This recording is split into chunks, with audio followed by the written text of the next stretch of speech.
Fala galera intensiva, meu nome é Ivens, sejam bem-vindos a mais um Sunday Paper. Hoje nosso Sunday Paper de número 204 e no Sunday Paper de hoje a gente vai falar sobre ventilação mecânica protetora, né? As estratégias protetoras na ventilação.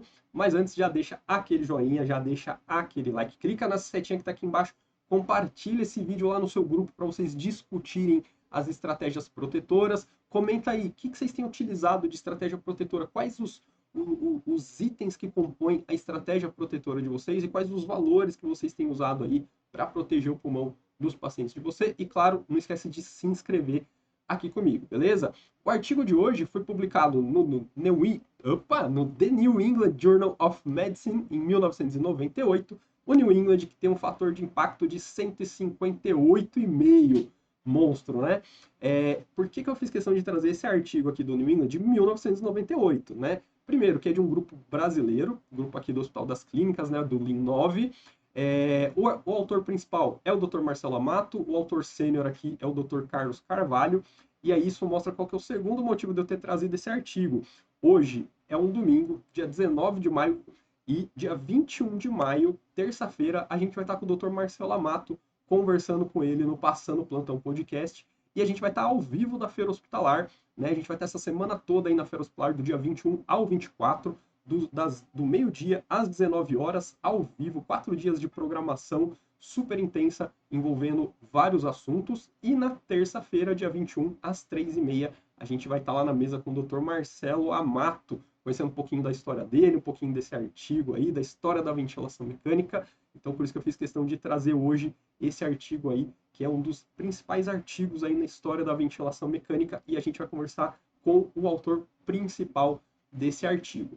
Se você está vendo isso aqui no domingo, para você esquentar, já vai lá no canal do Passando Plantão e procura a conversa que a gente teve com o Dr. Carlos Carvalho ano passado, na Feira Hospitalar, porque ele contou um pouco da história desse artigo, como foi o processo de publicação, negócio enrolado, foi e voltou, demorou vários anos para ser publicado aí no New England. Então vai lá, confere a conversa com ele. Amanhã, segunda-feira, dia 20, tem uma conversa com o Edu, que é um aluno de doutorado do Dr. Marcelo, lá no Lean 9, no laboratório da Pneumo, lá onde essas pesquisas são realizadas. E no dia 21, aí você já cai na conversa aí com o Dr. Marcelo, beleza? Então compartilha esse vídeo, compartilha essa nossa mesa aí que a gente vai ter no dia 21, mas acompanha a gente aí a semana toda na Feira Hospitalar, beleza? Então a gente está no contexto da ventilação mecânica, que é associada a lesões pulmonares, né? Mesmo quando bem feitinha, ela tende a ter lesão pulmonar, mas nosso objetivo é diminuir as lesões pulmonares, fazendo isso o melhor possível, né? Então, você pode ter lesões aí no interface alvéolo capilar, isso leva a alterações na permeabilidade e edema, né? Piorando aí, então, a ventilação, a complacência, dificultando a gente ventilar adequadamente esse paciente. Então, surge o conceito de proteção pulmonar. Como proteger para evitar essas lesões relacionadas à ventilação mecânica. E aí, nesse artigo aqui de 98, que eu disse que demorou anos, né? Então esses conceitos estavam aí já rolando há alguns anos lá no Lean 9, eles falam o que eles consideravam ventilação protetora. Então, o que era uma ventilação protetora para eles na época? Baixa driving pressure. O que era uma baixa driving pressure para eles? Menor que 20, né? Hoje em dia a gente usa menor que 15. Na época eles colocaram aí menor que 20 para proteger esse pulmão. Baixo volume corrente. Nesse artigo aqui, por exemplo, a gente vai ver que eles estão estudando isso, mas eles já entendiam que usar um volume corrente mais baixo protegia o pulmão. Limitar a pressão de vias aéreas em detrimento dos níveis de CO2. Traduzindo isso aqui, o que é? Em vez de eu usar um modo volume controlado, para eu ter um nível de CO2 regulado mais baixo, eu uso um modo com limitação de pressão e não me preocupo tanto com CO2. A gente faz o que a gente chama de hipercapnia permissiva. A gente não precisa ficar controlando estritamente esses níveis aí de CO2. E usar PIP para evitar o colapso alveolar, abertura e fechamento cíclico dos alvéolos. Então, para a gente evitar mais lesão pulmonar ainda. Então, o objetivo do estudo foi avaliar se a prevenção do colapso persistente das unidades recrutáveis e a redução da reabertura cíclica e estiramento pulmonar durante as respirações mecânicas resultaria em taxas mais baixas de complicações pulmonares e mortalidade. Então, eles pegaram pacientes com síndrome do desconforto respiratório agudo, com score de lesão pulmonar maior que 2,5. Hoje em dia a gente não usa mais, né, o score de lesão pulmonar. E uma pressão de artéria pulmonar menor que 16. Então, a gente sabia que era uma lesão pulmonar e não um problema cardíaco. O grupo intervenção é o que usou a ventilação protetora, o grupo controle é o que usou a ventilação convencional. Desfecho principal, mortalidade. Desfechos secundários, entre eles, barotrauma e taxa de desmame. E o time points foi 28 dias, UTI e hospital. Então, o desfecho principal, o desfecho primário, né, era mortalidade em 28 dias.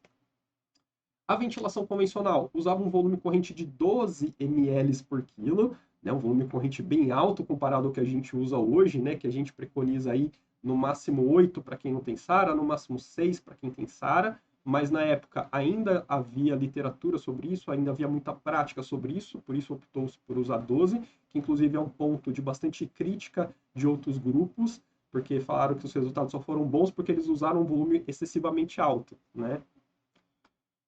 Eles usavam volume controlado nesse grupo, né, já que o objetivo era manter os níveis de CO2 mais baixos, então eles usavam volume controlado, com onda de fluxo quadrada, fluxo de 50 a 80, pausa inspiratória de 0,4, uma frequência entre 10 e 24, com o objetivo de manter o CO2 aí entre 35 e 38, um FO2 abaixo de 60 e a PIP necessária para tentar ajudar a manter esses parâmetros aí de cima.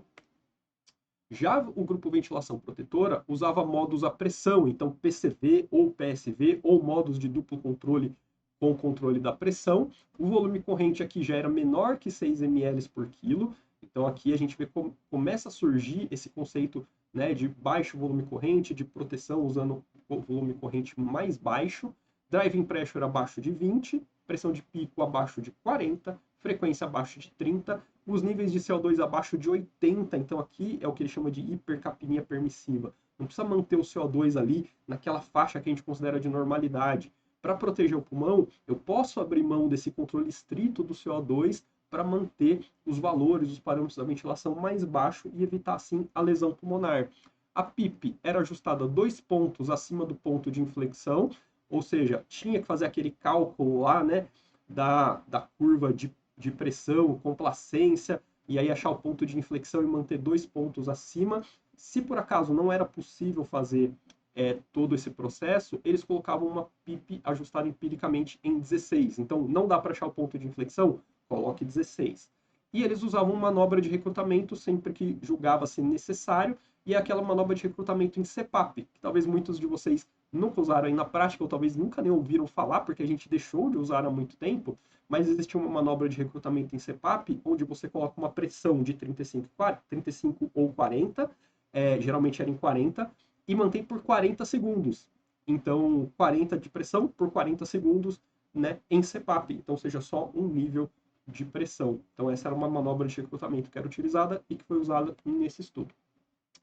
Com relação aos desfechos, então aqui, ó, desfecho primário, mortalidade em 28 dias, 38% no grupo de ventilação protetora, 71% no grupo convencional. Então a gente vê aí, ó, uma mortalidade bem menor, né? Praticamente metade.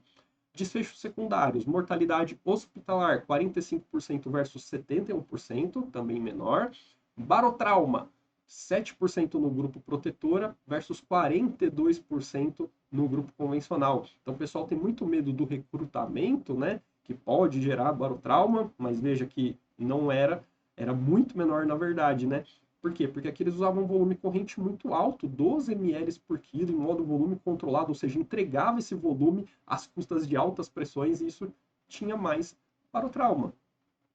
Desmame em 28 dias, 66% versus 29%, e mortalidade na UTI, 38% versus 71%. Então a gente vê aqui melhores desfechos para o grupo de ventilação protetora. Aqui a gente tem a curva, né, de sobrevida dos dois grupos, ventilação protetora e convencional, ao longo dos primeiros 28 dias, que era o desfecho primário, né, então chegando aqui a ventilação protetora em 38% de mortalidade e a convencional em 71%. E aí eu trouxe essa tabelinha aqui com os dados de ventilação, porque dá para ver, a gente ver algumas coisas interessantes aqui. Então a gente vai usar aqui, ó, os dados, ele tem, ó, do período de controle, que é antes de randomizar, na primeira hora pós-randomização, nas primeiras 36 e entre os dias 2 e 7. Vamos olhar para as 36 primeiras horas, porque é um momento crucial aí, né, desses pacientes. O que a gente vê? Olha a PIP da estratégia protetora, 16 versus 8 da estratégia convencional, então foi o dobro de PIP, né? Pressão de platô, 30 na estratégia protetora, 36,8, né, quase 37 na convencional. E aí, olha que interessante. Por que a gente usa pressão platô menor que 30 hoje? Começa a surgir esse conceito aqui desse trabalho, ó, que mostrou que manter um platô até 30 gerou melhores desfechos para esse paciente. Pico de pressão 30 versus 46, mas até aí pico de pressão a gente sabe que não muda muita coisa. Pulando aqui, ó, volume corrente 348 versus 768, né? Ó, a diferença, né? 12 ml por quilo. E aqui PCO2, ó, 55 versus 33,2. Isso aqui gerava um pH de 7,25 e um pH de 7,4. Então, para você que ama pegar a ventilação mecânica, lavar CO2 e tentar um pH normal, repara, isso não melhora o desfecho, porque os pacientes que tinham CO2 mais alto, com pH mais ácido, tiveram os melhores desfechos.